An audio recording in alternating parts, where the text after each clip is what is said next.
New at 6, the Lighthouse in Port Washington is a landmark, but it may soon be put up for sale. Yona Gavino explains why. It's a symbol of Port Washington that's currently owned by the Coast Guard, but the city is now scrambling to figure out how they can take ownership.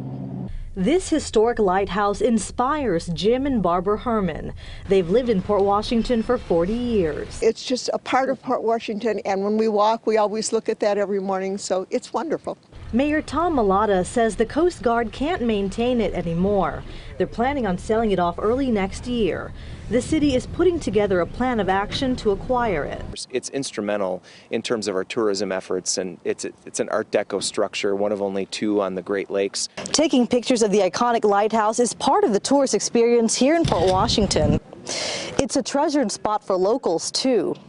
Makes us feel wonderful, happy to be alive and happy to live in Port Washington. The mayor says the city won't have to pay out of pocket to buy it. Instead, they'll have to present a plan of how they would afford to maintain the structure. They'll find a way. They'll find a way. The city hopes to find grants to fund repainting and repairs to portholes. Community groups and residents will likely be asked to pitch in. The mayor doesn't know yet how much it'll actually take to maintain the lighthouse, but he tells me residents will not be charged an extra tax for it. In Port Washington, Yona Gavino, today's TMJ4.